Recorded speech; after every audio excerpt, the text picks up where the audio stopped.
workers, my name's Kim Siever. Welcome back to my channel. There's an assumption among some members of the public that the market is an abstract, independent force governed by natural economic laws and that corporations are merely victims to this force. In economics, this force is sometimes called the invisible hand. However, the economy isn't natural in the same way that rivers or mountains or birds are natural. The economy was created by humans. Economics is a field of research that humans made up to study other things that humans made up, such as capital, markets, and expenditures. There's no invisible hand. There's no neutral force dictating what choices corporations should make. Let me explain. Corporations don't just operate within the market. They are the market. They shape its rules, dictate its flows, and influence the very conditions under which all economic transactions take place. The rules of the market, what can be traded, who can participate, and under what conditions, are dictated by the most dominant players within it. Corporations influence the market at every level.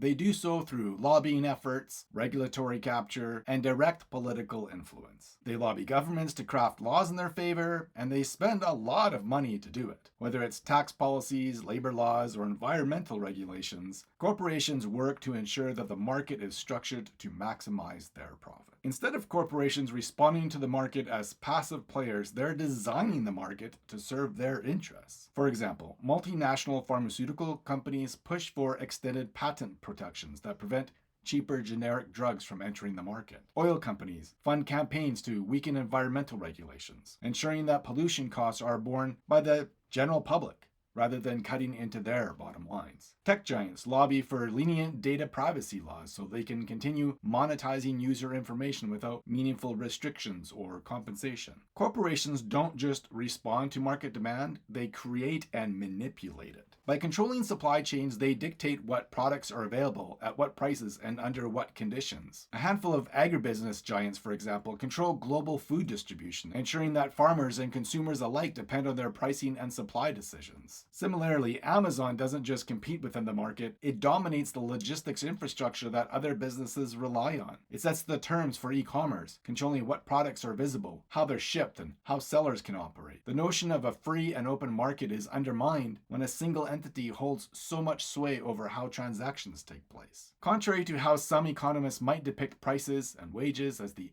outcome of supply and demand forces, large corporations play an active role in determining both. By engaging in price fixing, market consolidation, and anti-competitive behavior, they ensure that market outcomes benefit them. For example, major grocery chains have been caught colluding to keep bread prices artificially high. Similarly, tech companies like Apple and Google have engaged in no poaching agreements to wages by ensuring employees can't easily move between firms. When corporations control both pricing and labor costs, the supposed neutrality of the market evaporates.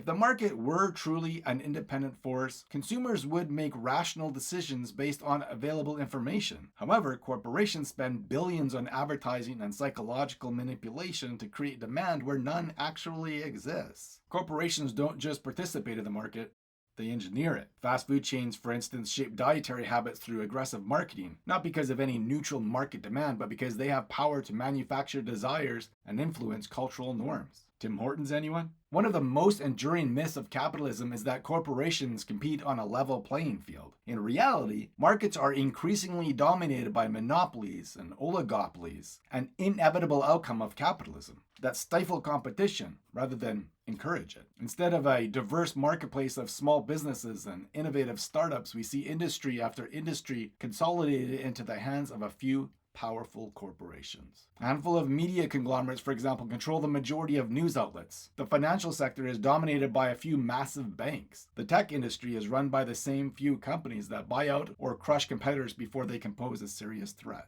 This isn't a market of independent actors responding to impersonal forces. It's a system where the biggest players dictate the rules. As a result of this concentration of control, the public loses out in four main ways. Number one, inequality worsens. Wealth accumulates at the top as corporations extract more profits while wages stagnate. Rather than serve the broader public, the market instead enriches the few who control it. Number two, innovation is stifled. Large corporations often suppress new competition by acquiring startups or using predatory pricing to drive competition out of business. Number three, Political power is concentrated. When economic power is concentrated in corporate hands, so is political power. Governments become more accountable to corporate interests than to their own citizens. Number 4, environmental destruction escalates. Because corporations externalize costs like pollution and environmental damage, the market fails to address long-term sustainability. If corporations are the market, then changing the market requires changing corporate power. This means stronger antitrust laws. Breaking up monopolies and ensuring genuine competition is crucial. Democratize workplaces. Expanding cooperative ownership and worker-led businesses can create a more equitable economic structure. Public investment in essential services. Taking critical industries like healthcare, utilities, and communication out of corporate hands can ensure they serve public needs rather than profit motives. Regulatory overhaul. Ending corporate lobbying power and reasserting democratic control over the economy is essential to shifting market priorities. Corporations don't respond to the market, they are the market. They create, manipulate, and dominate the economic landscape, ensuring that market forces work in their favor rather than serving the broader population. Recognizing this reality is the first step towards challenging the myth of the free market and building an economy that prioritizes people over profit. Solidarity.